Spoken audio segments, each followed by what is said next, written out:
Continuing Chapter 8. Anne looked at Marilla through the apple blossoms, her eyes aglow with interest. "What is Diana like? Her hair isn't red, is it? Oh, I hope not. It's bad enough to have red hair myself, but I positively couldn't endure it in a bosom friend." Diana is a very pretty little girl. She has black eyes and hair and rosy cheeks, and she is good and smart, which is better than being pretty. Marilla was as fond of morals as the Duchess in Wonderland, and was firmly convinced that one should be tacked on to every remark made to a child who was being brought up. But Anne waved the moral inconsequently aside, and seized only on the delightful possibilities before it. "Oh, I'm so glad she's pretty. Next to being beautiful oneself, and that's impossible in my case, it would be best to have a beautiful bosom friend. When I lived with Mrs. Thomas, she had a bookcase in her sitting room with glass doors. There weren't any books in it. Mrs. Thomas kept her best china and her preserves there, when she had any preserves to keep. One of the doors was broken. Mr. Thomas smashed it one night when he was slightly intoxicated, but the other was whole, and I used to pretend that my reflection in it was another little girl who lived in it. I called her Katie Maurice, and we were very intimate. I used to talk to her by the hour, especially on Sunday, and tell her everything. Katie was the comfort and consolation of my life. We used to pretend that the bookcase was enchanted, and that if I only knew the spell, I could open the door and step right into the room where Katie Maurice lived, instead of into Mrs. Thomas's shelves of preserves and china. And then Katie Maurice would have taken me by the hand and led me out into a wonderful place, all flowers and sunshine and fairies, and we would have lived there happy ever after. When I went to live with Mrs. Hammond, it just broke my heart to leave Katie Maurice. She felt it dreadfully too. I know she did, for she was crying when she kissed me goodbye through the bookcase door. There was no bookcase at Mrs. Hammond's, but just up the river, a little way from the house, there was a long green little valley, and the loveliest echo lived there. It echoed back every word you said, even if you didn't talk a bit loud. So I imagined it was a little girl called Violetta, and we were great friends, and I loved her almost as well as I loved Katie Maurice. Not quite, but almost, you know. The night before I went to the asylum, I said goodbye to Violetta, and oh, her goodbye came back to me in such sad, sad tones. I had become so attached to her that I hadn't the heart to imagine a bosom friend at the asylum, even if there had been any scope for imagination there. "I think it's just as well there wasn't," said Marilla dryly. "I don't approve of such goings-on. You seem to half believe your own imaginations. It will be well for you to have a real live friend to put such nonsense out of your head. But don't let Mrs. Barry hear you talking about your Katie Maurices and your Violettas, or she'll think you tell stories." "Oh, I won't. I couldn't talk of them to everybody. Their memories are too sacred for that. But I thought I'd like to have you know about them. Oh, look, here's a big bee just tumbled out of an apple blossom.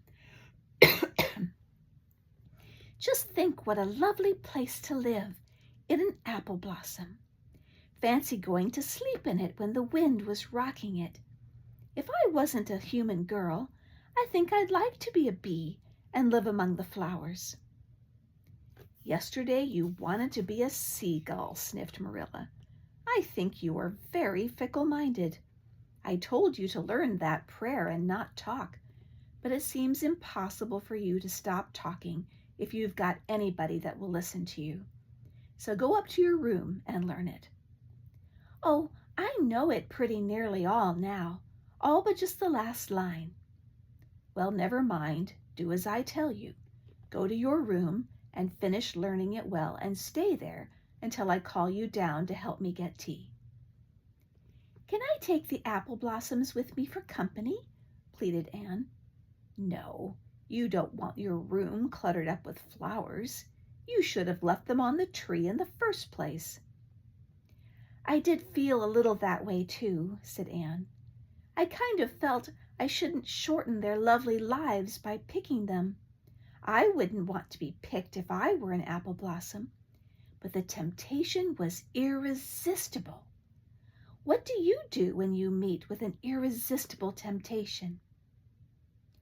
Anne, did you hear me tell you to go to your room? Anne sighed, retreated to the east gable, and sat down in a chair by the window. There, I know this prayer. I learned that last sentence coming upstairs.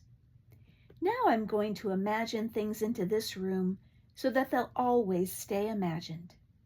The floor is covered with a white velvet carpet with pink roses all over it, and there are pink silk curtains at the windows. The walls are hung with gold and silver brocade tapestry. The furniture is mahogany. I never saw any mahogany, but it does sound so luxurious. This is a couch, all heaped with gorgeous silken cushions, pink and blue and crimson and gold, and I am reclining gracefully on it. I can see my reflection in that splendid big mirror hanging on the wall. I am tall and regal, clad in a gown of trailing white lace, with a pearl cross on my breast and pearls in my hair. My hair is of midnight darkness, and my skin is a clear ivory pallor. My name is the Lady Cordelia Fitzgerald. No, it isn't. I can't make that seem real. She danced up to the little looking glass and peered into it. Her pointed, freckled face and solemn gray eyes peered back at her. You're only Anne of Green Gables, she said earnestly, and I see you, just as you are looking now, whenever I try to imagine I'm the Lady Cordelia.